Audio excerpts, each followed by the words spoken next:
Bonjour à vous et bienvenue à Autrement dit, un balado qui a comme domicile fixe l'IRDA, l'Institut de recherche et développement en agro-environnement. Avec Carl Boivin et moi-même Félix Lavoie-Lochet, de l'équipe de recherche en régie de l'eau, on discute de différents sujets ayant trait à la gestion de l'eau qui sont d'intérêt pour le secteur agricole du Québec.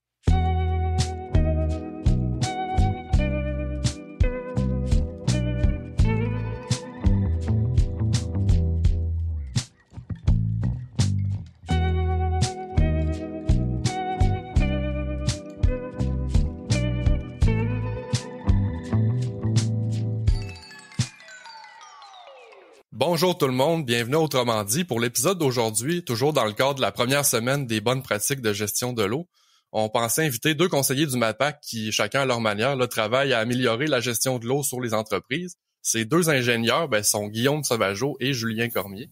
Avant de les accueillir, j'inviterai mon co-animateur à se joindre à la discussion. Salut Carl, comment ça va? Salut Félix, ça va bien et toi? Ça va super bien, merci. Carl, je pense qu'on, sans plus attendre, on peut accueillir nos invités. Allons-y. Salut Julien, salut Guillaume, comment vous allez? Ça va bien, merci. Ça va très bien, merci Félix, merci Carl pour l'invitation. Merci à vous d'avoir accepté. On est content que vous soyez là. Les gars, on se connaît pas beaucoup. C'est peut-être le cas aussi pour certains de nos auditeurs, auditrices. Donc, voudriez-vous comme faire une courte présentation, votre parcours, votre rôle au MAPAC, un peu tout ça, là? Donc, moi, j'ai fait le baccalauréat et la maîtrise en génie agro-environnemental à l'Université Laval. J'ai terminé ma maîtrise là, en 2015. C'était un projet de recherche sur la gestion de l'irrigation goutte à goutte du fraisier à l'île d'Orléans. C'était dans le cadre de la chaire de recherche CRSNG Ortho dirigée par Jean Caron, à l'Université Laval. Par la suite, là, j'ai travaillé pendant 6-7 ans en bâtiment agricole là, comme chargé de projet. Puis j'ai rejoint les rangs du MAPAC là, depuis environ 2 ans et demi. J'ai d'abord commencé là, au centre du Québec, puis j'ai migré vers Chaudière-Appalaches et Capitale-Nationale là, depuis l'automne 2022.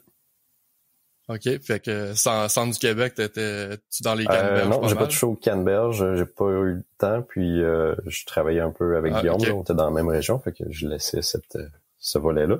Mm-hmm. Mais puis sinon, après ça, pour répondre à la question là, de notre rôle au MAPAC, ou de mon rôle au MAPAC, donc c'est quand même un poste là, qui est très diversifié.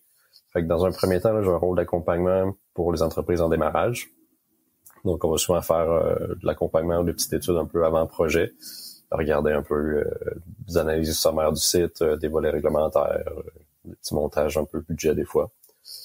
Fait que les thématiques vont être assez variées. Là, on va toucher le bâtiment, la gestion du fumier, manutention, conditionnement de fruits et légumes, l'irrigation, les cultures en serre, la gestion de l'eau en champ.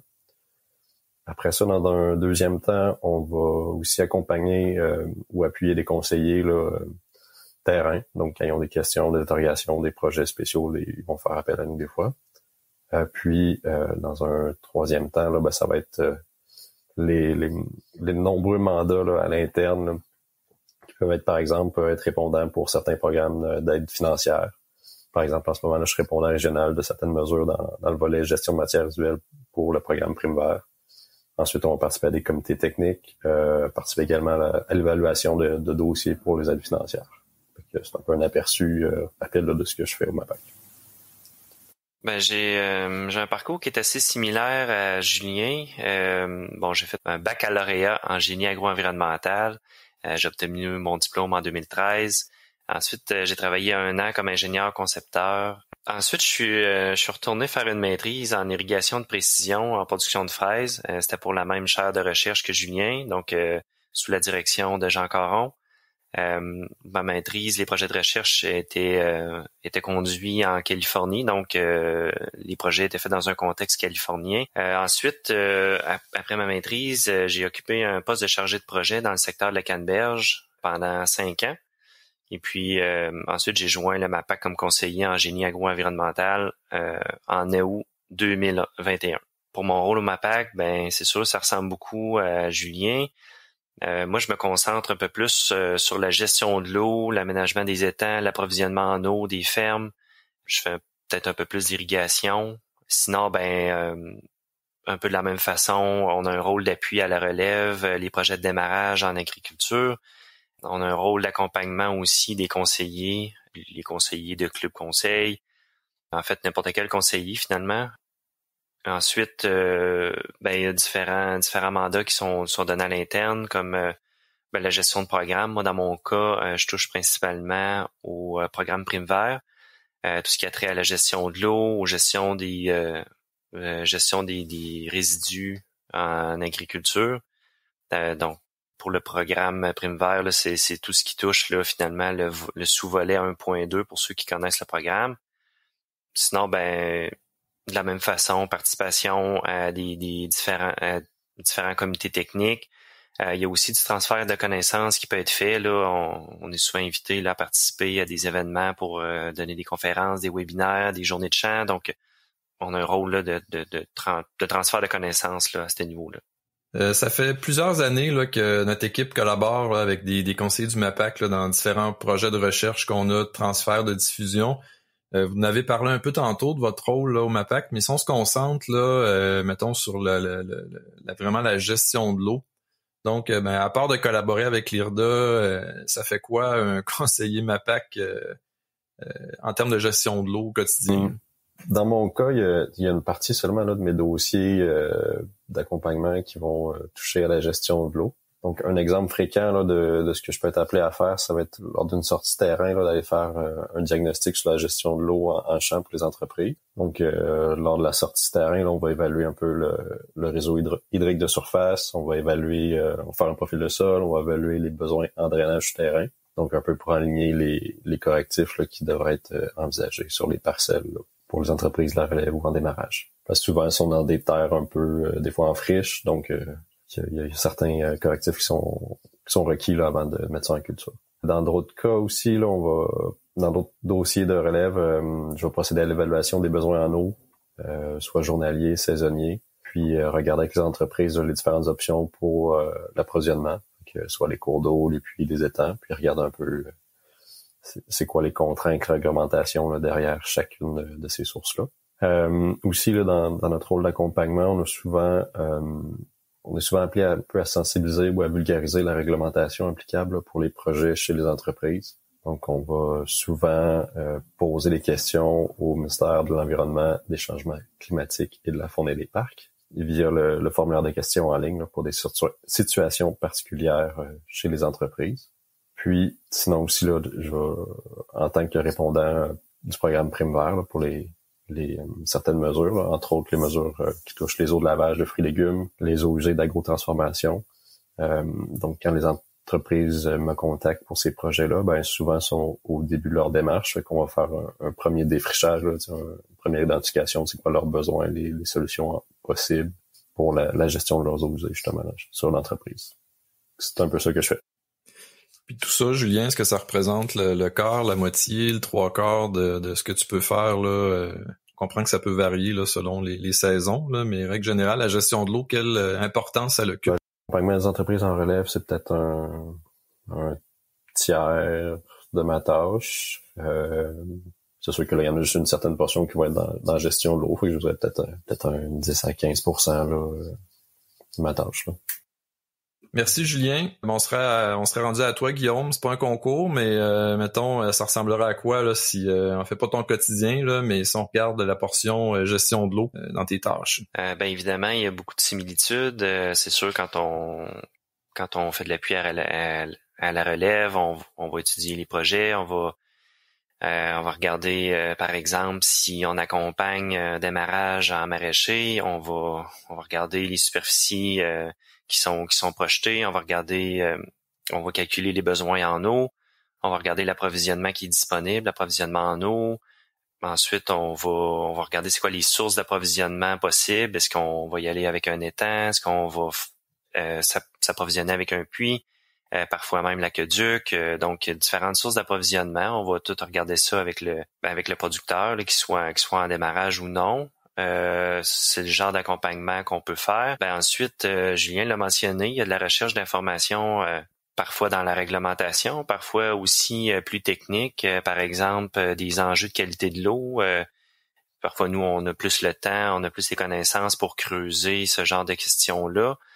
Donc voilà, c'est ce genre d'accompagnement qu'on peut faire. Parfois, on reçoit des questions des conseillers aussi qui sont pas nécessairement associés à des projets de démarrage en agriculture. Là. C'est vraiment des fermes bien établies. Parfois, les conseillers ont un peu moins de temps pour creuser des questions techniques. Ben, dans ce cas-là, ils nous appellent, puis nous, on creuse un peu plus ces questions-là. Que ce soit de la réglementation, que ce soit... Bon, évidemment, la réglementation, il faut faire attention. C'est le ministère de l'Environnement souvent, mais parfois, on peut faire des premières recherches là, pour essayer de rediriger les questions. Ensuite, pour ce qui est de la qualité ou en fait des questions plus techniques, ben parfois, c'est ça, on a plus de temps là, pour creuser les questions, pour faire des recherches. Par exemple, dans mon cas, j'avais participé en 2022 à un projet de mentorat. C'est un projet de formation en irrigation. C'est des conseillers qui s'inscrivent au programme de formation de mentorat. Il y a un mentor principal qui est là pour appuyer chaque mentoré. Puis ça dure une saison généralement. Donc là, c'est des visites aux champs individuels, c'est des visites en groupe, il y a des discussions de groupe. Donc il y a beaucoup d'échanges d'informations dans ces rencontres-là. Là, maintenant, en 2024, ça recommence. Donc, la saison 2024 est ouverte en ce moment. Si jamais il y a des conseillers intéressés, là, c'est le bon moment de vous inscrire. Cette année, je reparticiperai encore à ce projet de mentorat. Fait que ça, c'est le genre de mandat auquel on peut participer. Sinon, j'en ai parlé un petit peu, la gestion du programme Prime Vert pour tout ce qui concerne la gestion de l'eau. Donc, plus spécifiquement, là, ça ressemble à ça, là, mon rôle au MAPAC. Si je me trompe pas, Guillaume, je pense que tu as participé à la rédaction là, du guide Comment construire un étang. Absolument. C'est le genre de mandat qu'on peut remplir aussi. La rédaction de guide, on a rédigé le guide Comment construire un étang d'irrigation. On a rédigé également le guide sur le captage de l'eau pluviale. C'est 2 guides qu'on a rédigés et publiés en 2023. Oui, la rédaction de fiches de guides techniques, ça fait également partie de nos mandats.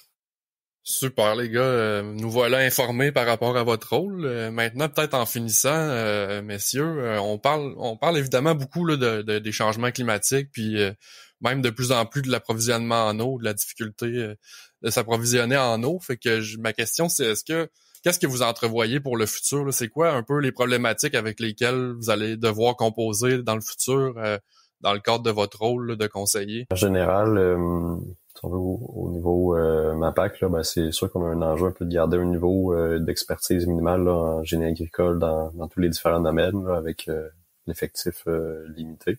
Essayer de se garder à jour là, des connaissances là, dans les différents domaines. Là, c'est quand même un enjeu, ça demande beaucoup d'énergie. Là. Moi, de mon côté, c'est sûr, plus spécifiquement, la gestion de l'eau, c'est sûr, on voit des enjeux venir à l'horizon. C'est sûr, avec les changements climatiques, on s'attend à l'augmentation des sécheresses. En fait, on peut voir les deux, hein, soit un surplus d'eau, soit l'augmentation du déficit hydrique dû à des sécheresses. Fait on peut voir d'un côté, dans certains cas, l'augmentation du besoin en eau des cultures, puis de l'autre côté, la diminution de la disponibilité en eau. Donc, c'est sûr, ça va être un enjeu peut-être pour les producteurs. Ça arrivera peut-être pas chaque année, mais on s'attend qu'il y ait quand même des enjeux. De la même façon, si on pense à l'été 2023 où il y avait, on va se le dire, un surplus d'eau, là, c'est plus des enjeux de drainage qui vont ressortir. Donc, j'ai l'impression là dans un futur relativement proche, on va quand même voir des augmentations de, je dirais pas de problème là, mais disons des enjeux là liés à la gestion de l'eau qui vont nécessiter peut-être un certain accompagnement là auprès des producteurs. Guillaume, tu parlais d'approvisionnement tantôt qui peut devenir problématique ou être problématique là pour une entreprise. Si on parle là, de bonnes pratiques de gestion de l'eau, il y a différentes actions qu'on peut, ou du moins questions qu'on peut se poser, là, voir si on pourrait pas rendre plus efficace l'utilisation de l'eau, mais aussi peut-être diminuer les besoins, c'est plus difficile, mais qu'est-ce qu'il y a dans ton panier de propositions, qu'est-ce qu'il y a pour une entreprise qui aurait un problème d'approvisionnement? Là? Une des solutions, ce n'est pas la seule, mais une des solutions, disons, qui serait envisageable, ce serait de faire le stockage de l'eau quand elle est disponible. Donc, on va emmagasiner l'eau pendant soit une forte pluie, soit la crue du printemps à la fonte de la neige. Fait que d'emmagasiner une quantité d'eau en prévision de la saison, ben ça peut être une bonne pratique aussi. Donc, ça réduit la pression sur les cours d'eau, sur les nappes phréatiques. Je pense qu'il y a pas le programme Primevert aussi là qui peut supporter les entreprises là qui iraient vers ce chemin-là, là, mais qui voudraient creuser la question. Ben effectivement, le stockage et l'approvisionnement de l'eau via un étang d'irrigation, ça fait partie des mesures qui sont financées par le programme Primevert. Donc effectivement, c'est un bon moyen là pour un producteur d'augmenter la résilience de son entreprise face à la sécheresse. Voilà, c'est dit. Fait que, très, très intéressant, les gars. Merci de vous être prêtés au jeu. Merci Félix, merci Carl de nous avoir invités puis de nous avoir donné l'occasion de venir présenter le rôle du MAPAC en agriculture. À une prochaine fois. Merci Félix. Merci Carl pour la co-animation. Puis merci tout le monde d'avoir été là. Puis à très bientôt pour un autre épisode d'Autrement dit.